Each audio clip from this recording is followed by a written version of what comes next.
Alright guys, we're all back here now for part 2 of this case opening of V-EB09, the Raging Tactics. It's Thomas here again from Team Trigger Sacker. So just a quick recap of part 1. We pulled 5 Anger Bladers, 3 Gunning Collies, and 4 Deadbeat Bull Spikes, or Dead Heat Bull Spikes, or as I like to call them, Deadbeat Bull Dykes, and 1 SP Bad End Dragger. So, you remember from part 1 how I was mentioning that I wasn't exactly sure the pull rate because I ended up not pulling one. I was pretty sure it was 1 of each SVR per case, but I wasn't 100% sure, and I started doubting it. No, it turns out it is. So, we have 12 boxes left, and we've got 3 SVRs and 1 SP left to pull. So, these last 12 boxes should be a riot. They should be real good.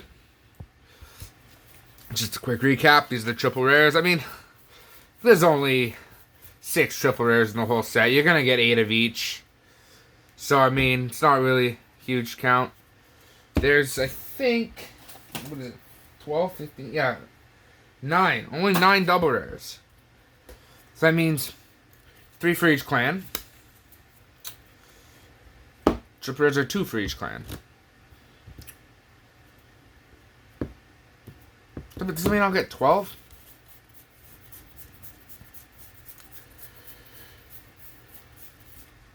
It's 6 times 24.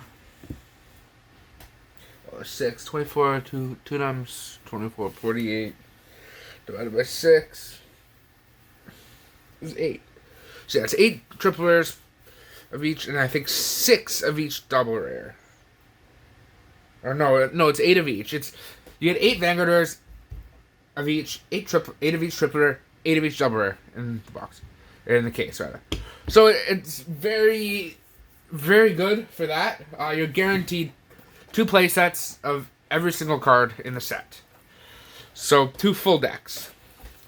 So for part 2 here, we're gonna open 2 boxes. Oops, 2 boxes at a time.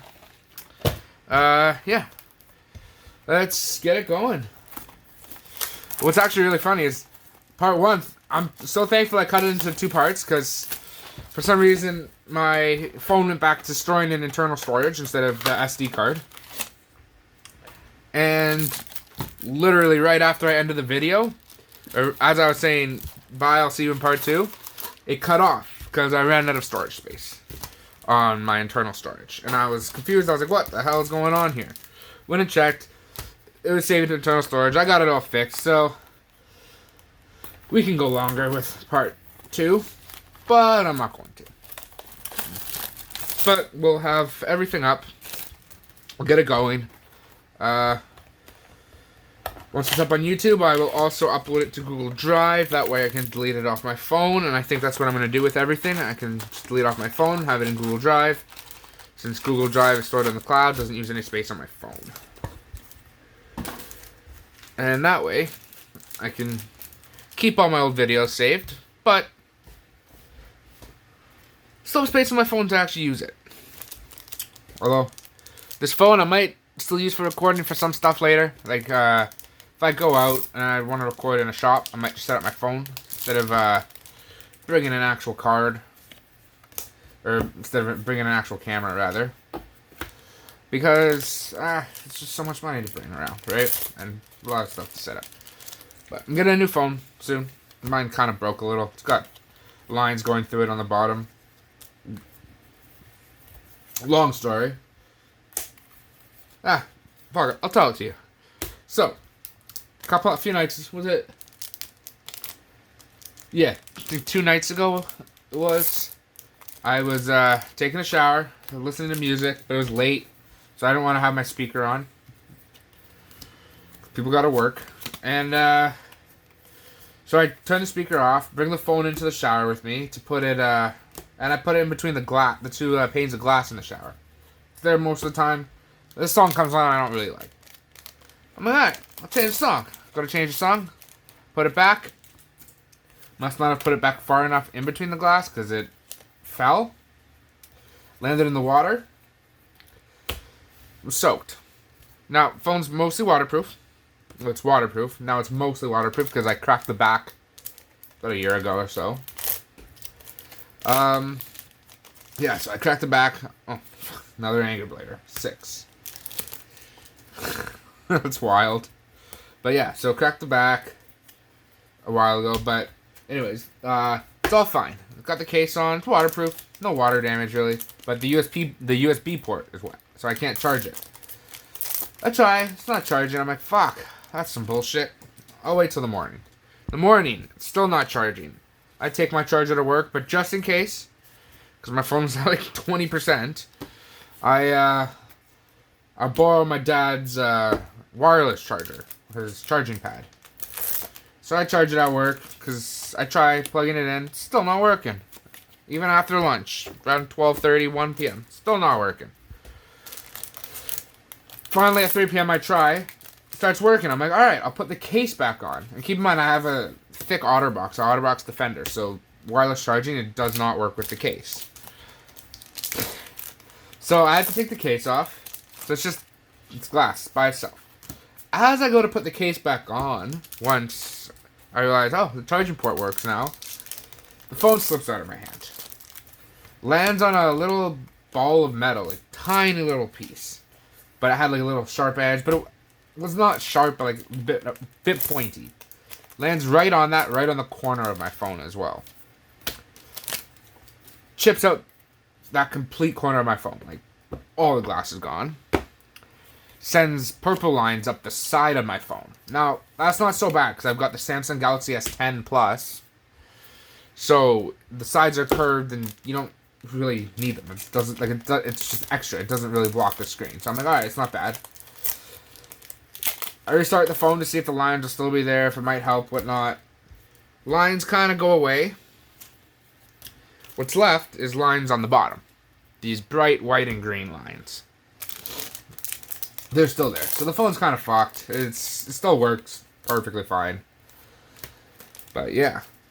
So I'll probably just use it to film with once I get a new phone. Because, as you can tell, the camera quality is amazing. And, I mean, this is a 4-year-old phone, pretty much. Actually, the phone came out 4.5 years ago. I got it in December, the year it came out. So, pretty much 3 years and 10 months ago from now. And so, I've had the phone a while. It cost $1,200. For 4 years out of a phone, that's not bad. But yeah, that's the story on how I broke my phone. It's just an unfortunate chain of events. One might even call it a series of unfortunate events. So yeah, I mean, as you can see, like the video quality on this phone camera it's pretty good. Can read all the names. Like, no problem, you know? Like, I'm not one to just get a new phone every year or two. If my phone still works perfectly fine, what's the point of getting a new phone? Wow, that's weird. 2 in a row. Okay. But yeah, so that's the story. Again, in case people didn't watch the first half of the opening, I hope you did, but if you didn't, it's okay. But if you want to go check it out, I had a lot more talking and stuff in that. What the fuck is going on here? Another fucking anger blader. What the fuck is going on? So I'm like out of anger bladers. I got 1 left to pull. I've only pulled 3 gunning collies. I swear to God, if I pull an SBR anger blader in this box as well, like that ends right. So last time I said it was around like $5-6. It's dropped again. It's like $2.50 to $3 US. It's not terrible, but it has dropped a bit. Yeah, but again, what I was saying, first half. If you want to watch it, please do. Help support the channel. Just recently starting out again. Never did Vanguard. Last time I ran a channel, it was a Yu-Gi-Oh channel. I had a few thousand subscribers. Way back in the day. When it was still CyberKnight8610 who had and he only had 20,000 subscribers back then. So it Asian Eyes White Dragon. I don't know if anyone remembers him. That was a long, long time ago. He was the biggest YouTuber back then. But yeah, I'll be uploading the occasional Yu-Gi-Oh content. Not much. I mean, I don't really play much anymore. I hate the state of the game now. I like Edison format, so I might start doing some of that. I love kind of doing my own custom format. So like total 5Ds era format, GX era format, GOAT format I like too. 2014 format's a good one. So that was the first year Xyz were out. So it was just basic Xyz monsters, nothing crazy. So it was kind of interesting. It was still like at the point where like most syncos were way more powerful, but like Xyz monsters you could sometimes get out a bit easier. Like Utopia was still pretty good because it's negate like the negate attack effect on it was great back then. So yeah, those are the kind of formats I like. Also, formats not just like that, but like where you can use new support cards, but for older decks. So like how like example like Black Wings, they've got support since 5Ds, so you can use that. Crystal Beasts are now getting support again. They just got some support with the structure deck. And now we're getting the Dark Crystal Beasts, which I suppose that's not the exact same archetype, really. So we'll see how it plays, if it's really good or not. And if it can be viable to play in that format I was talking about just now. But Cyber Dragons, I mean, very good. But like it's that kind of stuff, like, where you can get stuff that's new support for older stuff. Where you can actually play the game, and it's not all hand traps and shit. Like effect failures are one thing. Getting the beard every fucking turn. Getting ashed all the time. Drolled. It's just, you get fed up, you know? I got fed up. When I came back playing, I was playing like Cyber Dragons. And even Black Wings occasionally. And it's just like, once Verte got banned, it killed my decks. And I don't want to go out having to spend a ton of money on fucking side decks. Luckily, the Cyber Strike Cyber Strike came with imperms, but I had those already. But the new Crystal Beast deck came with Ash, so it's a cheap way to get Ash. In fact, all the like shops still have it for like 12, instead of being $10, it's like $12.50 Canadian. So to get an Ash with that as well as the support, it's worth it to buy those decks. But like. And the new Megatins helped lower the cost of a lot of staples. But at the same time, all those staple side deck cards and even main deck cards in those Megatins were super fucking short printed. Like, come on, Konami. What's the deal with that? Like, don't even get me started. I could go into a long-ass rant on this. And I don't want to. But at the end of the day, that's pretty much, like, that's the state of Yu-Gi-Oh! It's just Konami short prints every card and its mother. And it just makes the game unviable for people who don't want to spend a shit ton of money. There we go. Look at that beaut. Did I not call that we'd get Anger Blader? That's a beautiful card. It's number 2, I think, unless I traded my other one. I don't think I did. Maybe I did. I don't know. We'll see. But yeah, there's that. Beautiful Anger Blader.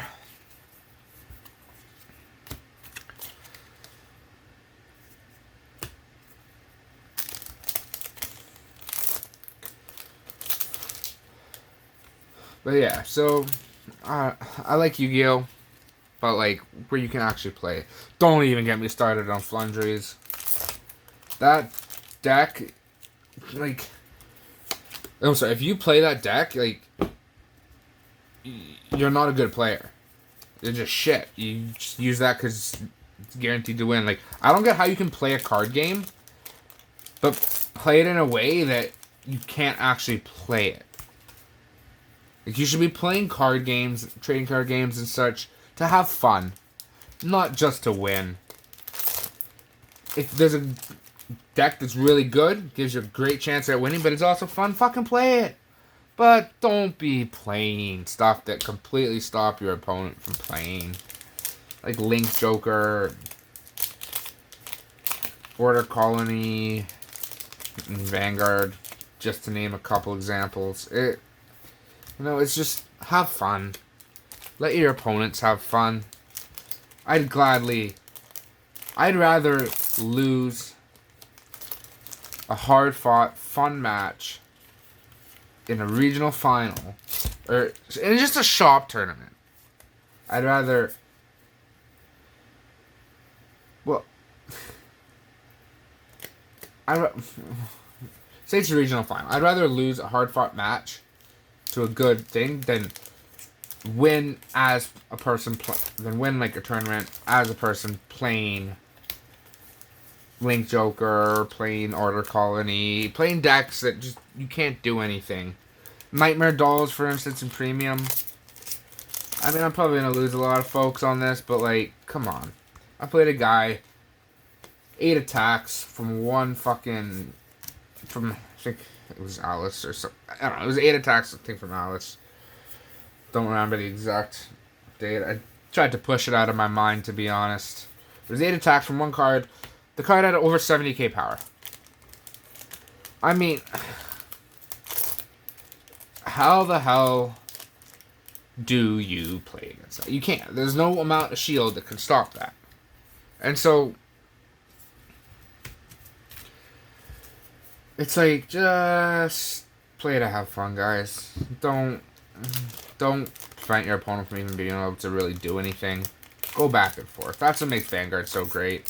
You can go back and forth, have strong turns. Opponent has a strong turn. You barely survive, but then you get a miracle trigger. Push them to the brink, but they barely survive. They go back at you. You think you're gonna lose. Oh, you get a heal trigger. Well, shit, that's luck. But it's hard fought. Also, opinion, guys, on the overtrigger. I personally think, not exactly that it should be banned.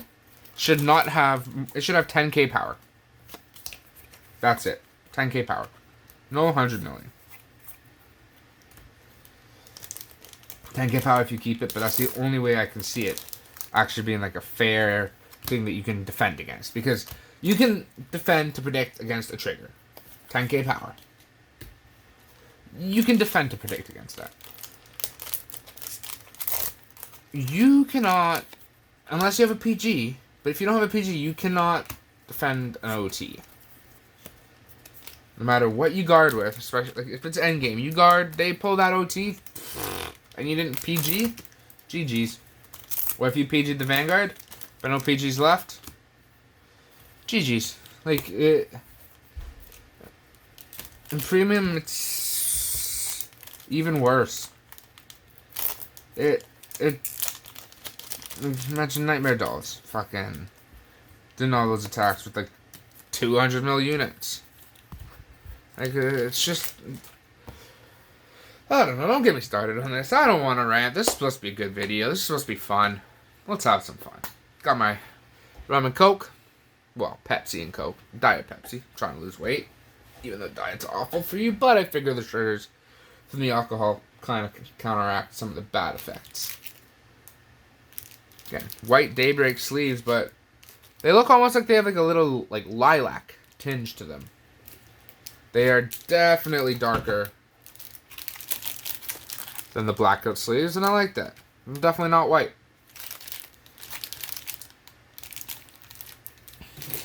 Saw these. Never seen these sleeves before. Really like them. They're shiny. Nice. Low breath. Nice. Plan on building a couple Rank 8 decks soon, so got that. Got my Drag Veda. These I might be willing to sell, trade these, whatever. We'll see. I haven't yet decided whether or not I'm gonna build Nirvana Jiva, but at the same time I've already got Nirvana Jiva sleeves. So sorry, I'm like massaging my shoulder. I got like a cramped like muscle or ligament or something. at my shoulder. It's affecting kind of my entire neck. A lot of pain, guys. These sleeves. These are...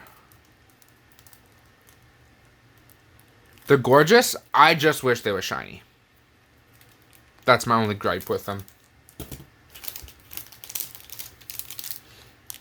Love these. They just look good. Lastly, well, not lastly, but for the... These are my Armatanoas. And, I mean, I got my Blessed Favor. Also, finally picked up, as I showed at the beginning of the first video, finally picked up the rest of the sleeves I need. I picked up a few extras, I think. But this basically finishes these 3 decks of mine for sleeves. So I can now use sleeves for the whole thing.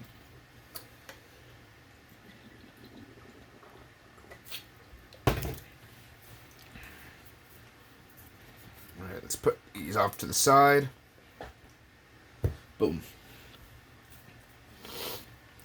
Running out of room here, boys.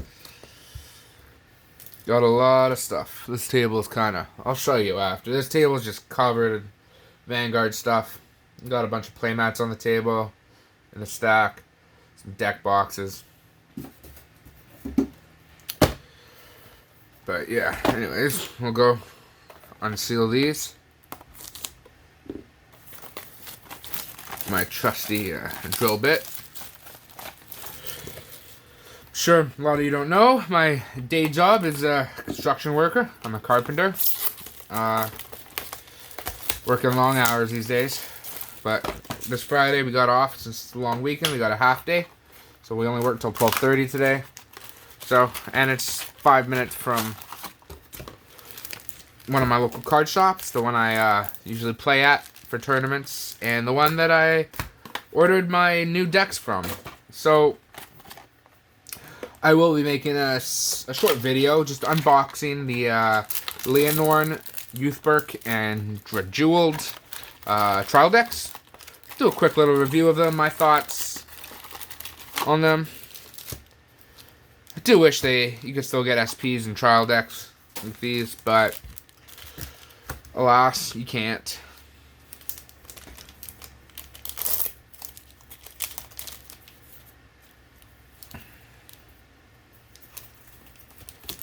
But, yeah. We're having fun here. Jeweled is going to be nice. The trial deck is so good that they aren't even bringing out support with it until December for English.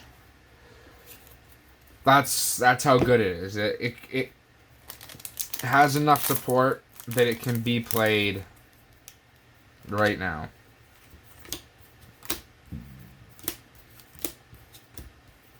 Oops. That's funny.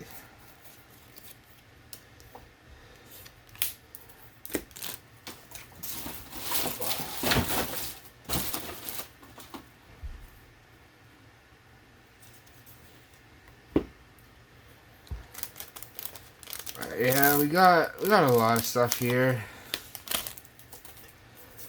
Again, explained in part 1, but I'll explain again real quick. Try and open a case every month. Maybe 2, but 1 for sure. I mean, case openings. The overdress sets I get, apart from set 6, will be minimum 2 cases per thing. So, might split it up into doing 1 case opening per video when I start getting those in. But they'll be long live streams. They will be live streamed. So we might do 2. Might have just huge live stream if I got a lot of time, or if I have to break it up, or I'm tired, or whatnot, then we'll break it into 2 case openings. One day, one the next, or 2 days later, or whatnot. But for now, I am aiming to the months that no new overdress case comes out, and I'm talking main sets, because I'm probably only getting a few boxes of the side sets. Like maybe half a case at most. But if it's a month where it's not a main set, I will be trying to get 1 case of V-Series set to open for you guys. Maybe even a G-Series set here and there. say maybe 2 G Series cases in a year, 1 or 2, and 5 to 8 V Series cases. Maybe a bit more. Depends. So, yeah. I think around Christmas time we might open. We got set 7 coming out early December, and then I might order a couple cases at the beginning of December as well, depending on what my financial situation is looking like and if I have to pay the bills at that point in time. But, ooh, well, that interrupted my thoughts. It's such a beautiful card. Love the magenta. Magenta's my favorite color. So, we got like a dark magenta and a lighter magenta together. They're both magenta. Just different shades of it. Got the swirls. So yeah, there we go. 2 of the SVRs pulled, boys. Maybe girls. If you guys, if any girls are here, awesome. Vanguard's for everyone. So, yes, welcome to the community to everyone. Thankful for having all of you. Thank you for supporting me. Let's keep this going.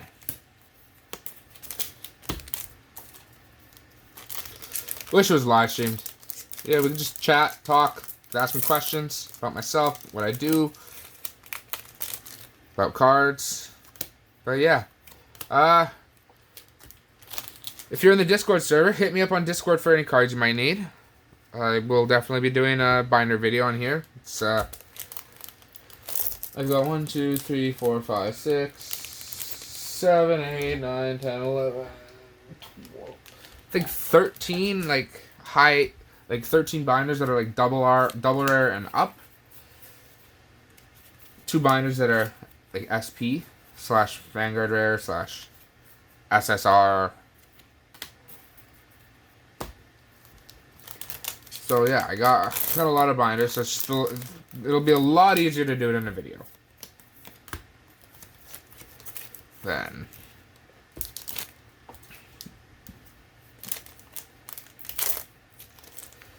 again, I have a lot of high rarity stuff. I recently, in fact, sold to my buddy Braden from Team Gecko State Vanguard Fighters, or Team Gecko State Card Fighters rather. Sold him all my DSR and SSR Nirvana stuff. Apart from my Espera Radios, which I am never getting rid of because those are my favorite cards. They're going to be framed, put on the wall, and yeah. Also, if you guys want to do market watches, I know M. Cole 40, Robbie Cole, does, also known as Van Cole, does market watches, but I've been wanting to do stuff like different style market watches. I don't want to just look at some cards that maybe super expensive or a few cards. I want to sit there hour or two, live stream maybe, just go through it, chat, and go through cards. Try to find cheap deals, not what's risen in price, but stuff that's gone down. Help everyone out, because I've got some ideas for that already. DSR Mahar Nirvana, not the UU female one, but the male one. It's dropped down to about $70 US on TCG Player. So if you're interested in that, go grab one before they spike back up again, because DSR Asperidias spiked again. Well, not spiked, but they went up a lot. They had dropped down to about $60 US. And I went and tried to snag them, and as I was checking out, someone else finished their purchase. Which sucked, because that would have completed my playset. And now they're up at like $90 again, US. So, for us Canadians, that's about $120 Canadian. But, you know, it's going. We're halfway through this part.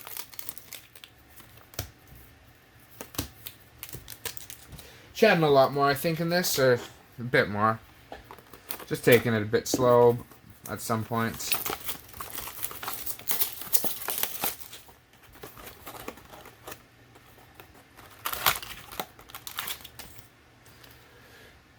Vanguard.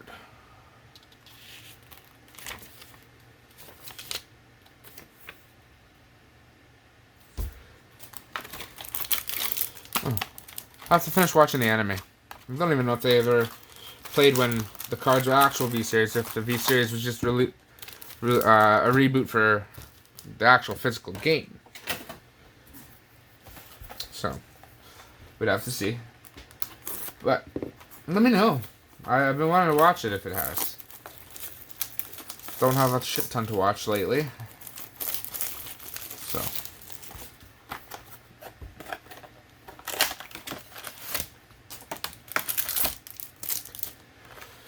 Getting a lot of Anger Blader fucking Excels now. What is going on here? Past 5 boxes have all been Anger Blader Excels. Don't get me wrong, it's my favorite one, but it's my favorite of the 3 things, gift markers you can get. And it's Excel, so it's the most useful out of them. But, yeah. Alright. Let's see. I think the SVR of this will be in the first box I open after these 2. Which means it'll be in one of these 2. But yeah, guess. Take a guess in the comments or something, or in your head if you want. Or where you think it is.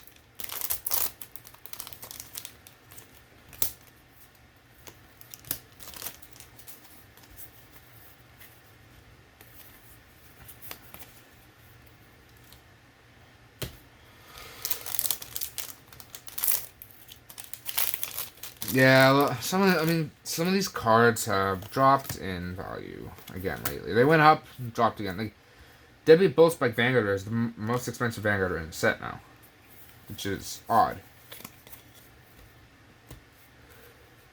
And it's the most expensive SVR. Actually, no, it's the second most expensive. This is the most expensive SVR at like 18 US.